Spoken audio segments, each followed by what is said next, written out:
आज की कथा में हम श्रवण करेंगे संसार के सारे भोग असार यानी अर्थहीन कैसे हैं। श्रीमद् भागवतम का एकादश स्कंद अध्याय 10वां। भगवान श्री कृष्ण और उद्धव इनके बीच में जो संवाद चल रहा है उसमें 24 गुरुओं से क्या क्या ज्ञान की प्राप्ति दत्तात्रेय मुनि ने की। इसके पश्चात भगवान इस संसार में जो जैमिनी जी के द्वारा कर्म मीमांसा का तत्व ज्ञान है उसका खंडन किस प्रकार से करते हैं कि संसार में कर्म शाश्वत किस प्रकार से नहीं है, इसको भगवान प्रतिपादित करेंगे।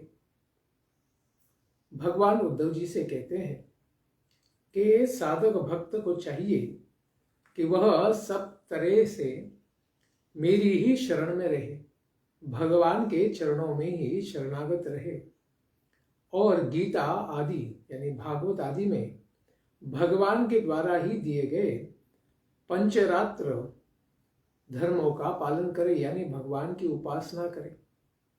साथ ही जहां तक उनसे विरोध न हो वहां तक निष्काम भाव से अपने वर्ण और आश्रम के और कुल के अनुसार दिए गए सारे सदाचारों का भी पालन करें।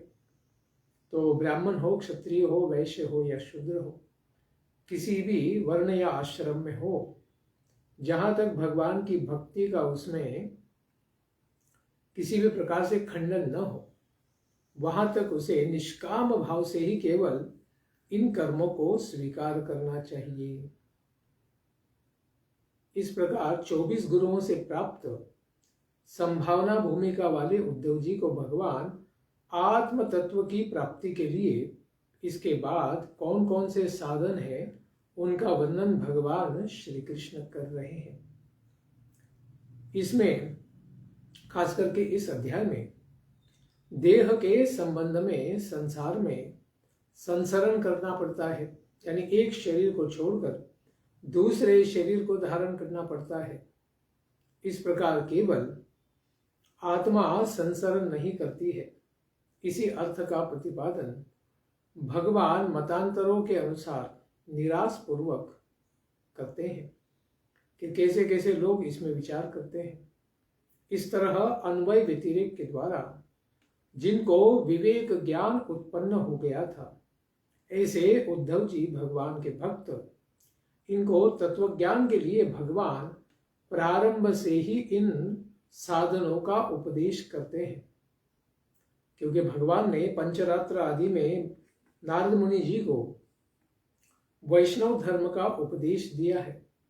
उसके अनुकूल ही सदाचारों का भी अपने वर्ण एवं आश्रम के साथ इस प्रकार से अनुष्ठान करना चाहिए, ऐसे भगवान ने उद्धव जी को कहा।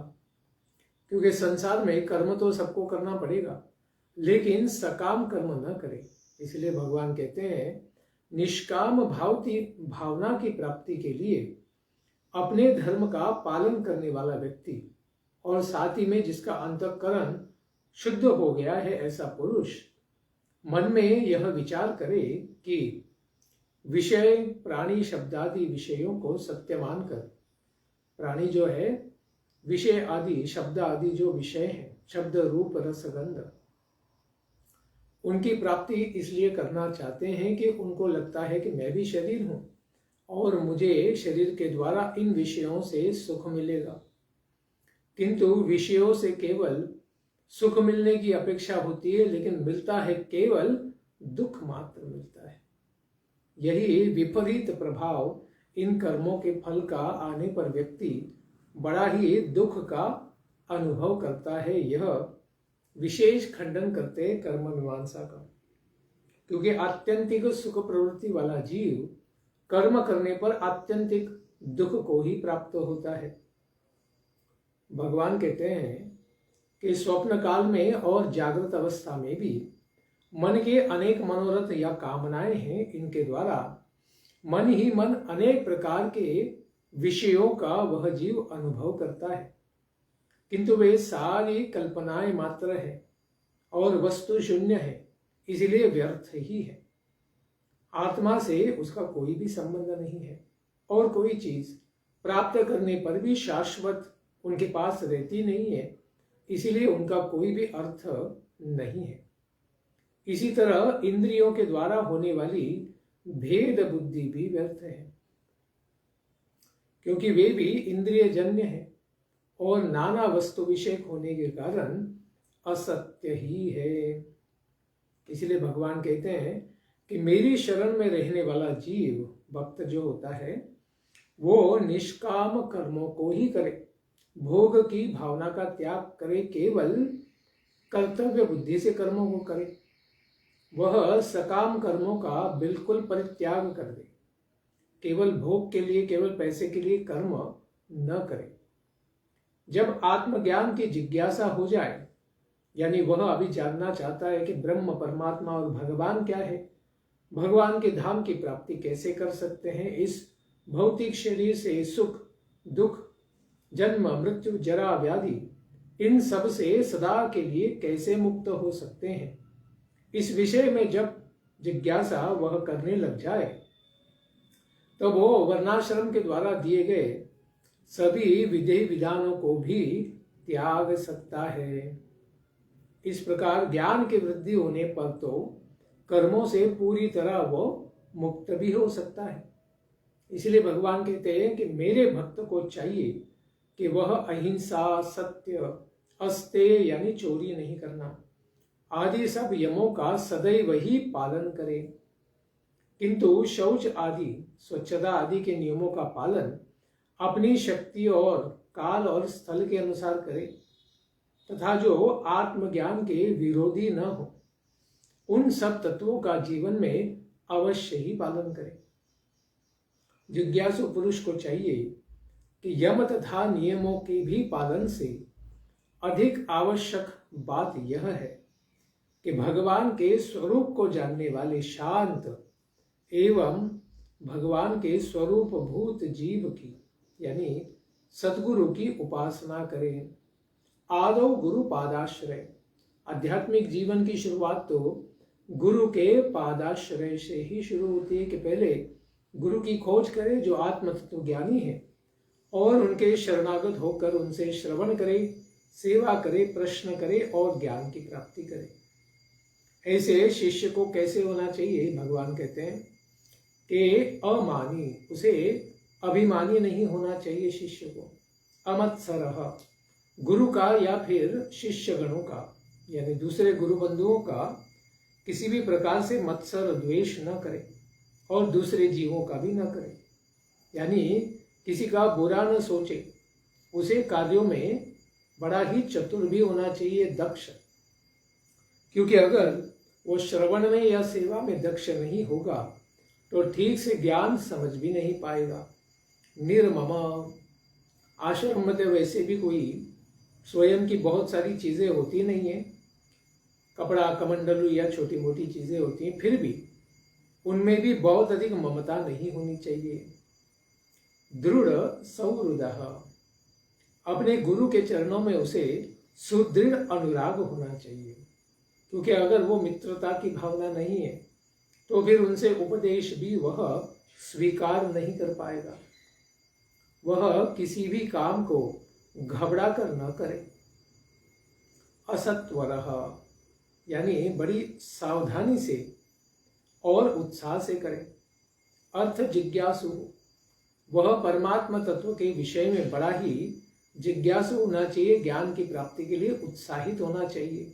इसी प्रकार से इच्छा भी रखे, सदा ही श्रवण ध्यान पूर्वक करे। और अनसूयुः, किसी के भी गुण में दोष न देखे। कोई अगर कम बोलता है, मौनी है, तो वह बोलता ही नहीं है, इस प्रकार से दोष न देखे। और अमोघ वाक, वो व्यर्थ की चर्चा, वंदना, प्रजल्प न करे, समय को बर्बाद न करे, अपनी वाणी और बुद्धि को लगाम दे। इस प्रकार वह जिज्ञासु का परम धन फिर भगवान परमात्मा बन जाते हैं। जो भगवान के विषय में ही सदा जिज्ञासा करते हैं तो उनके परमात्मा तत्व का ज्ञान बढ़ता ही जाएगा। इसलिए अगर गृहस्थ हो तो उसे स्त्री, पुत्र, क्षेत्र, गृह, स्वजन संबंधी तथा धन संबंधी के विषय में भी उदासीन बन जाना चाहिए। वह सभी पदार्थों में समान रूप से भगवान परमात्मा का दर्शन करे। तो प्रश्न होता है कि भाई अपनी पत्नी इत्यादि के विषय में वह किस प्रकार से उदासीन हो सकता है। तो इसका उत्तर देते हैं कि यह जो औदासीन्य है अपनी पत्नी के प्रति, वह विवेक के द्वारा ही उत्पन्न हो सकता है। कौन सा, कैसा विवेक? कि वह आत्मा के प्रयोजन को सर्वत्र समान रूप से देखे, कि सबके हृदय में जो आत्मा है वो समान गुण वाला है, भगवान का अंश है, और सबके हृदय में भगवान परमात्मा भी है, अंशी। इस प्रकार से वह देखेगा तो कहने का अभिप्राय है कि सभी शरीरों में आत्मा भी है, परमात्मा भी है। इस प्रकार पत्नी आदि के शरीर में भी आत्मा है और परमात्मा है। इस प्रकार अपने शरीर में भी आत्मा है। इस प्रकार अर्थभूत सुख आदि तो एक समान ही है।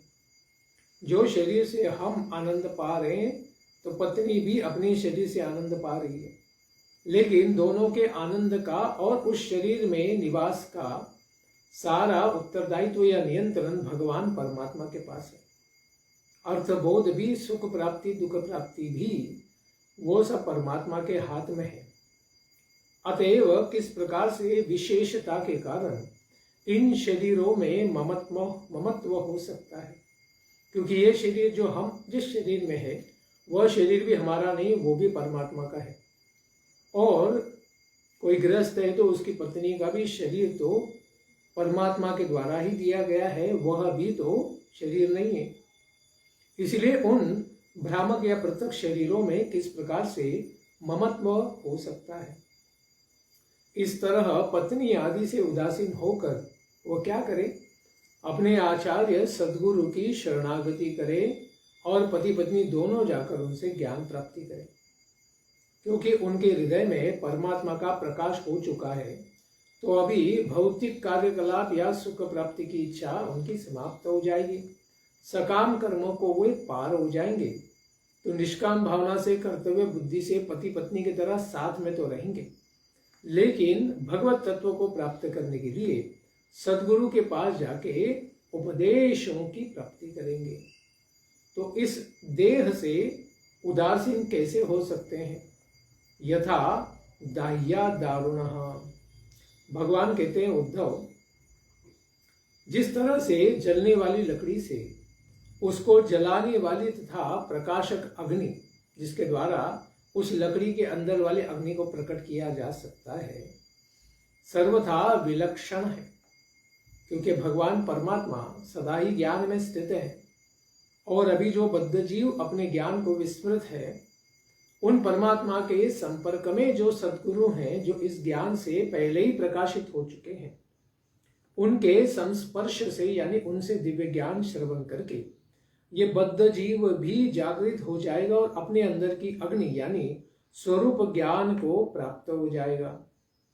उसी तरह आत्मा पंचभूतों से बने हुए स्थूल शरीर तथा मन, बुद्धि, अहंकार आदि 17 अवयवों वाले सूक्ष्म शरीर से सर्वथा भिन्न है, कोई संबंध नहीं। ये दोनों शरीर स्थूल या सूक्ष्म, जड़ एवं दृश्य है, और आत्मा उनको जानने वाला है, उनमें प्रवेश करने वाला है, उनको प्रकाशित करने वाला है, वह साक्षी है और स्वयं प्रकाश है। अतएव इस भौतिक देह से आत्मा सदा ही भिन्न है। इस बात को समझना चाहिए कि भौतिक शरीर तो भौतिक है और आत्मा आध्यात्मिक है। तो इस आत्मा ने इस शरीर को कैसे प्रकाशित किया है? उदाहरण से बताते हैं कि जब अग्नि लकड़ी में प्रज्वलित होती है, तब लकड़ी के उत्पत्ति, विनाश, बड़ाई, छोटाई और अनेकता आदि अनेक प्रकार के रंग, रूप, आकार, ऊंचाई, चौड़ाई, लंबाई, मोटाई, सभी प्रकार के गुण स्वयं धारण कर लेती है। किंतु लकड़ी के उन गुणों से आग का कोई संबंध नहीं है।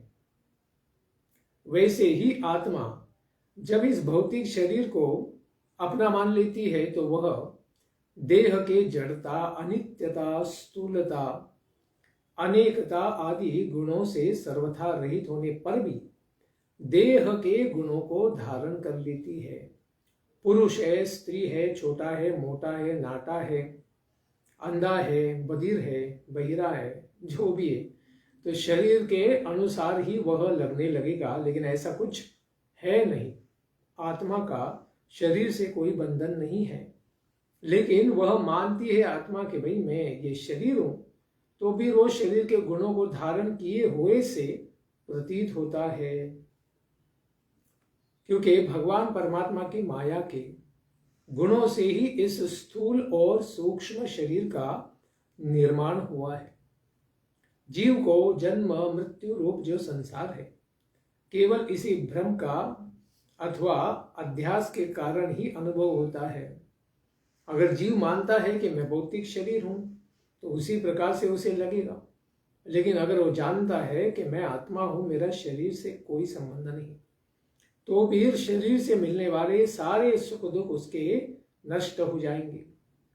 इसलिए आत्मा का ज्ञान हो जाने पर उसकी जड़ यानी इस भौतिक संसार में आसक्ति, कर्म की ग्रंथि कट जाती है। इसलिए तस्मात्, क्योंकि जन्म मृत्यु रूप संसार का कारण क्या है? अज्ञान मात्र है। अज्ञान क्या है? कि मैं भौतिक शरीर हूं, यही अज्ञान है। और ज्ञान क्या है? कि मैं शरीर नहीं, मैं आत्मा हूं, भगवान का अंश हूं, भगवान हमारे अंश ही है। अतएव अपने स्वरूप को ही जानने का प्रयास उसे सदा सर्वदा करना चाहिए। आत्मा जगत से अतीत है, गुणातीत है, परे है। यह द्वैत, यह जो सुख दुख का द्वैत है, इसकी गंध से रहित है और अपने आप में ही स्थित है। इसका कोई भौतिक आधार नहीं है। भगवान परमात्मा ही जीव का आधार है। इस तरह से आत्मा के स्वरूप को जानकर स्थूल भौतिक शरीर और सूक्ष्म मन बुद्धि अहंकार रूपी सूक्ष्म शरीर में जो भी सत्यत्व बुद्धि हो रही है, उसे धीरे धीरे ज्ञान के अनुशीलन के द्वारा, भगवान के चिंतन के द्वारा धीरे धीरे त्याग देना चाहिए। अज्ञान को त्यागेंगे, ज्ञान को प्राप्त करेंगे और ज्ञान में ही स्थित हो जाएंगे, तभी व्यक्ति इस शरीर में रहते हुए भी उस मुक्ति का अनुभव कर सकता है। अभी बताते हैं कि गुरु के पास क्यों जाना चाहिए। बताते हैं कि आचार्य आद्य, यज्ञ में जिस प्रकार से अरनी लकड़ी का उपयोग होता है, उसके मंथन करने से ही अग्निदेव प्रकट हो जाते हैं उन दोनों अग्नियों के लकड़ियों के बीच में। इस प्रकार दो अग्नि की लकड़ियां आवश्यक होती है अग्नि को प्रकट करने के लिए, एक नीचे की और एक ऊपर की, और बीच में मंथन किया जाता है। उसी तरह विद्या रूपी अग्नि को प्रकट करने के लिए आचार्य रूपी अरणी ये अधराग्नि है और शिष्य रूपी उत्तराग्नि है। ये दोनों लकड़ियां क्या है? गुरु और शिष्य। और इनका मंथन यानी गुरु की वाणी से प्रकट जो हृदय में स्थित ज्ञान है उसका प्रवचन। इस प्रवचन का संधान जब किया जाता है तब उससे होने वाली विद्या की प्राप्ति ही संधि है। उस मंथन के द्वारा वह विद्या प्राप्त होगी, प्रकट होगी। जो अदृश्य रूप अग्नि है अरणी में, वह प्रकट होगा और वो प्रकट अग्नि दूसरी अग्नि को, उत्तराग्नि को यानी शिष्य को भी प्रज्वलित करेगा, यानी शिष्य के हृदय में भी जो ज्ञान है उसको प्रकट करेगा। इस प्रकार यह विद्या रूपी विलक्षण अग्नि सुख प्रदान करने वाली है, क्योंकि अज्ञान ही दुख का कारण है और ज्ञान ही सुख का कारण है। इसलिए जब ज्ञान अग्नि दग्ध कर्माणि, सारे कर्मों को नाश कर देगी, भस्मसात कुरुते अर्जुना, और इन अज्ञान का नाश हो जाने से, ज्ञान की प्राप्ति से सुख प्राप्ति हो जाएगी। इसलिए कहते हैं वैशारदी सा। इस प्रकार बुद्धिमान शिष्य अति विशुद्ध बुद्धि, सर्व प्रकार से उसकी बुद्धि शुद्ध हो चुकी है, ऐसे शिष्य सद्गुरु से जिस विशुद्ध ज्ञान को प्राप्त करता है वह गुणों से बनी हुई विषयों की इस माया भ्रामक सृष्टि जो है इसको भस्म कर देता है। यह ज्ञान बड़ा विशेष है क्योंकि ये गुणातीत ज्ञान है, तो गुणों का नाश कर देता है। उसके पश्चात वे गुण भी भस्म हो जाते हैं जिनसे ये संसार हमें प्रतीत होता है, यानी मन में संसार है उसका नाश हो जाएगा। इस प्रकार सबके भस्म हो जाने पर जब आत्म व्यतिरिक्त कोई भी वस्तु अवशिष्ट नहीं रह जाएगी, बचेगी नहीं, बस आत्मा और परमात्मा है, बाकी बस माया भ्रम है, तो वह ज्ञानाग्नि भी अपने वास्तविक स्वरूप में उसी तरह शांत हो जाती है जिस तरह ईंधन के अभाव में अग्नि भी शांत हो जाती है।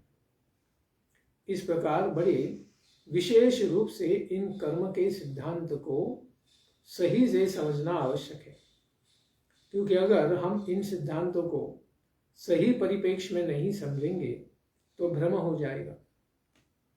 इसलिए भगवान कहते हैं इस संसार में कर्म मीमांसा जैमिनी का जो तत्व ज्ञान है, यह दर्शन जो है वो भ्रम फैलाता है। इसलिए भगवान उद्धव को बताते हैं कि मैंने तो तुमको परिपूर्ण बताया है कि कर्मों से निरत होकर निष्काम भावना से ज्ञान प्राप्त करे, ज्ञान के द्वारा अज्ञान का नाश करे, भगवान का परमात्मा का चिंतन करके आत्म स्वरूप में स्थित हो जाए तो माया से पार हो जाओगे।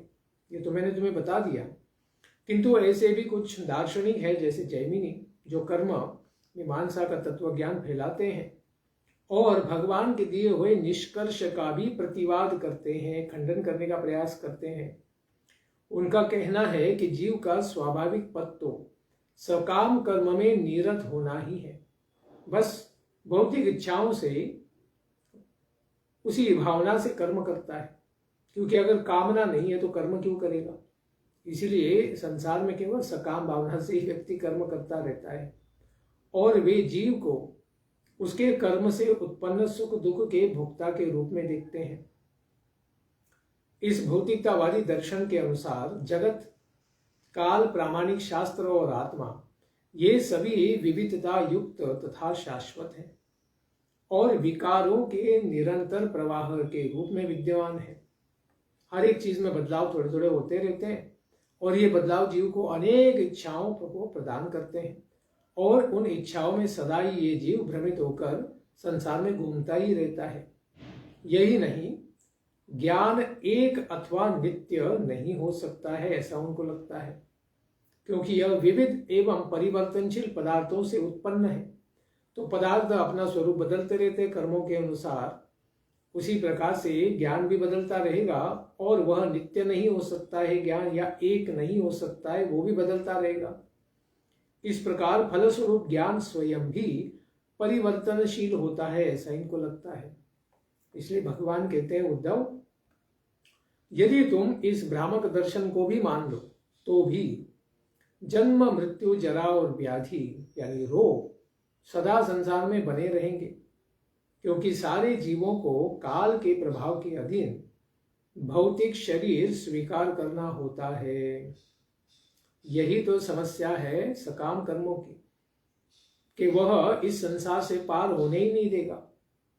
इसीलिए यद्यपि सकाम कर्म करने वाला शाश्वत सुख की इच्छा करता है, लेकिन सकाम कर्म ही स्वयं यह व्याख्या करते हैं कि सकाम होने के कारण उन कर्मों के फल भी अशाश्वत होंगे।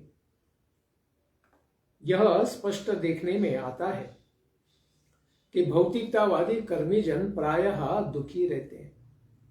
जितना भी मिल जाए बोलते थोड़ा और चाहिए था, ये तो कम है, हमको लाल चाहिए था पीला मिल गया, पीला चाहिए था नीला मिल गया। तो उनके कर्मों के फल प्राप्त होने पर भी वे प्रायः दुखी रहते हैं, संतुष्ट नहीं होते और कभी कभी तुष्ट होते हैं कि चलो कुछ तो मिला, बारिश तो हुई, अनाज तो मिला, लेकिन उतना नहीं मिला जितना चाहिए था। इस प्रकार से सिद्धि होने पर भी वो असिद्धि के जैसे दुखी ही रहते हैं, तुष्ट होने पर भी अतुष्ट ही रहते हैं। इस तरह यह जो सिद्ध होता है कि वे न तो स्वतंत्र होते हैं न ही अपना भाग्य उनके नियंत्रण में होता है, वे अपने कर्मों के परिणामों के फलों के ही नियंत्रण में नियंत्रित होते हैं। जब कोई व्यक्ति सदा ही दूसरे के नियंत्रण में रह रहा हो, सदा ही बंदी हो, तो फिर वह अपने सकाम कर्मों से किसी महत्वपूर्ण परिणाम की आशा कैसे रख सकता है? जब उसके हाथ में कर्म करना ही नहीं है, किसी के द्वारा नियंत्रित है, और फिर उसके परिणाम भी कैसे आएंगे उसके नियंत्रण में नहीं है, तो फिर वो किसी भी प्रकार से उन कर्मों को करने से अनंत काल के लिए करता रहे, कभी भी सुखी नहीं होगा। इसलिए कहते हैं न देहिनाम सुखम। संसार में देखा भी जाता है कि कर्मों को करने में निपुण व्यक्तियों को कभी सुख नहीं मिलता, और कर्म के विषय में अज्ञानी जीव कभी कभी दुख भी नहीं प्राप्त करते। ऐसा नहीं कि कर्म का ज्ञानी है इसलिए बहुत कुछ मिल जाएगा, और कर्म के बारे में विशेष ज्ञान नहीं तो सदा ही दुख मिलेगा, ऐसा नहीं है। पागल लोग भी सुखी दिखते हैं, और बड़े बड़े अंबानी सेठ जैसे लोग भी कभी कभी दुखी हो जाते हैं। अतएव कर्मों को करने में निपुणता का अहंकार व्यर्थ ही है। कितना भी अच्छा खेल खेलने वाला व्यक्ति हो, वर्ल्ड मेडल मिला हो, उसको गोल्ड मेडल मिला हो ओलंपिक्स में, फिर भी अगले ओलंपिक्स में उसे गोल्ड मेडल मिलेगा, इसलिए कोई भी शाश्वती नहीं है, क्योंकि उस बार कोई ज्यादा अभ्यास करने वाला व्यक्ति आ जाएगा तो इसका भी रिकॉर्ड तोड़ सकता है। इसलिए यदि मान लिया जाए कि वे सब लोग सुख की प्राप्ति और दुख के विनाश का ठीक ठीक उपाय जानते हैं, तो भी यह मानना ही होगा कि वे उस उपाय को नहीं जानते हैं जिसके द्वारा ये कर्म करना ही बंद कर दिया जाए। यानी मृत्यु, जो सारे कर्मों का फल तो मृत्यु ही प्राप्त होता है, इस मृत्यु के ऊपर किस प्रकार से प्रभाव डाल सकते हैं, यानी हमारी मृत्यु ही न हो, इस प्रकार से कुछ वे लोग उपाय नहीं बता सकते हैं, नहीं जानते हैं। इस प्रकार जब मृत्यु सिर के ऊपर नाच रही है, तो फिर कौन सी ऐसी भोग सामग्री है जो उसको संसार में संतुष्ट कर सकती है? जिस प्रकार से कोई मनुष्य को फांसी पर लटकाया जा रहा हो, तो उसे संसार में कौन सा भोग है या पदार्थ है जो देने से वो संतुष्ट हो सकता है? कि फांसी पर लटका रहे, बोलते हैं रसगुल्ला खाओगे, गुलाब जामुन खाओगे, रबड़ी खाओगे, तो देने पर भी उसे उसका कोई सुख नहीं मिलेगा, क्योंकि उसको पता है भाई खा लो, उसके बाद तुरंत मरना है, तो उसका भी स्वाद उसको नहीं आएगा। इसलिए संसार में जो हर क्षण मृत्यु सर के ऊपर लटक रहा है, तो जीव किस प्रकार से सुख प्राप्त कर लेगा? इसलिए लौकिक सुख के समान पारलौकिक सुख यानी स्वर्ग में जाकर सुख की प्राप्ति, इसमें भी तो दोष है, क्योंकि स्वर्ग में भी बराबरी का सुख प्राप्त करने वालों से, देवताओं से भी स्पर्धा हो जाती है, किसकी बीवी ज्यादा सुंदर है। इस प्रकार अधिक सुख भोगने वालों के प्रति असूया, द्वेष मत्सर हो जाता है, यानी उनके गुणों में भी दोष निकाला जाता है। इस प्रकार असूया हो जाती है। और संसार में कितने भी स्वर्ग में चले जाओ, वहां पर पुण्यों के क्षीण हो जाने पर समय के काल के प्रभाव में उन सुखों का नाश रूपी वहां से बहिर्गमन भी हो जाता है, उनको निकाल दिया जाता है, और धरती पर उनको आना ही पड़ता है। वहां की कामनाओं के पूर्ण होने में भी यजमान हो, ऋत्विज हो, या फिर कर्म में होने वाली स्पर्धा के कारण भी बहुत अधिक विघ्न आ जाते हैं। जैसे इंद्र देखता है कि धरती पर कोई यज्ञ कर रहा है, तो तुरंत वह स्पर्धा के कारण चिंता में आ जाता है, और इसको यज्ञ के विधि से च्युत करने के लिए अनेक प्रकार के कार्यक्रम वह करता है। कभी कभी उसे शाप भी मिल सकता है। जिस तरह हरी खेती भी ओला आए, वृष्टि आए, अतिवृष्टि हो जाए, उसके कारण नष्ट हो जाती है। इसी प्रकार से स्वर्ग भी कर्मों की त्रुटियों के कारण मिलते मिलते नहीं मिलता है, मिलने पर भी हाथ से छूट जाता है।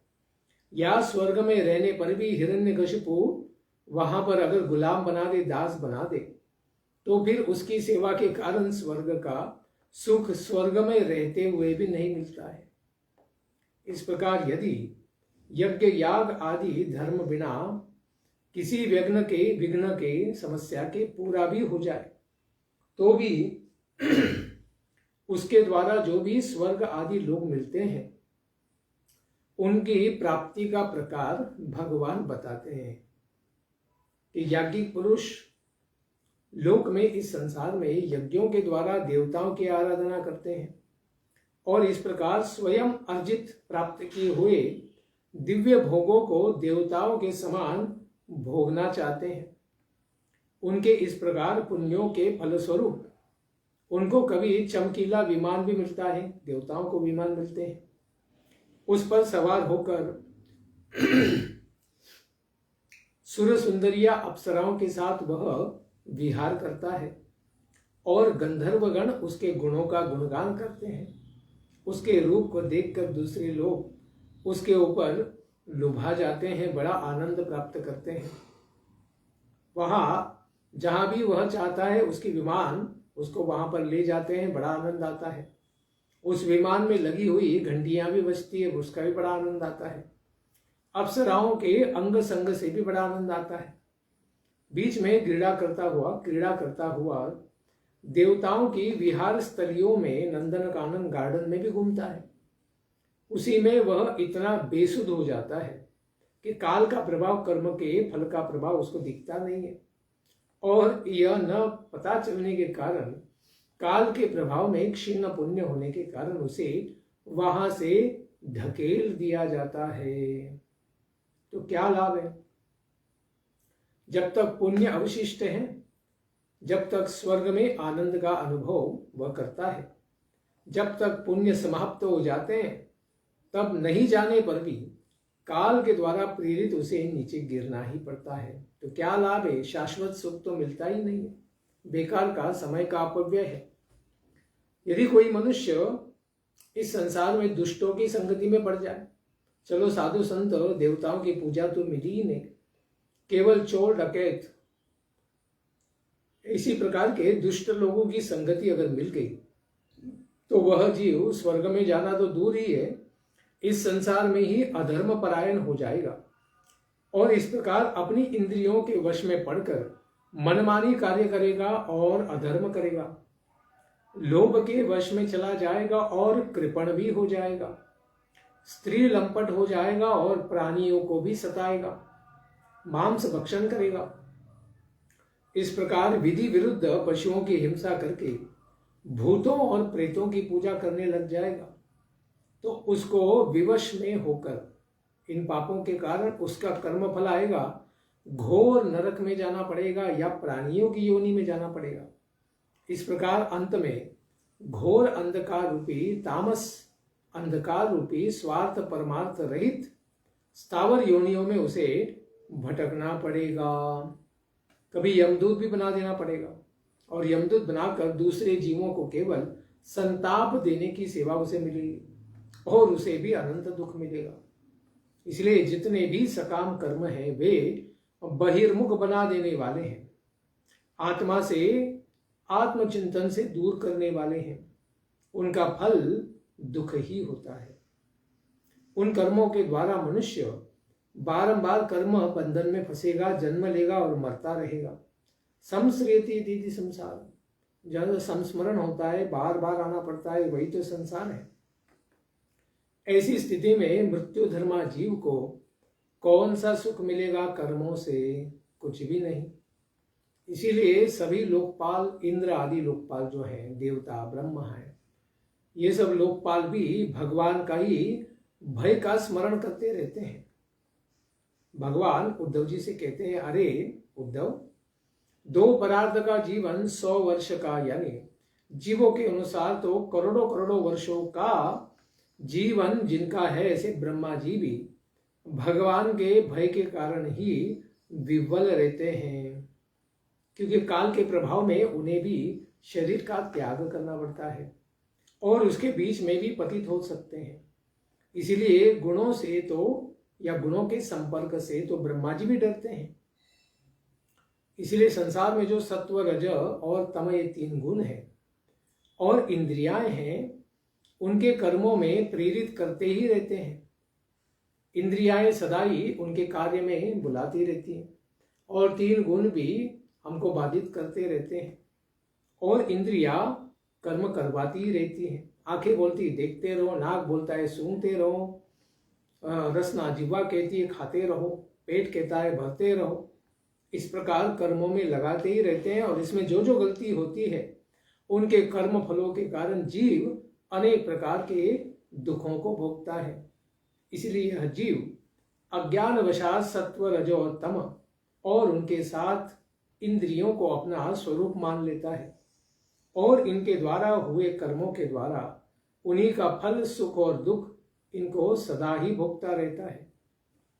जब तक व्यक्ति सत्व आदि गुणों की विषमता उसके हृदय में बनी रहती है तब तक वह आत्मा इस संसार में नानात्व अनेक प्रकार की योनियों में जन्म लेता ही रहेगा और उसका अलग अलग प्रकार से व्यक्तित्व भी देखने को मिलेगा।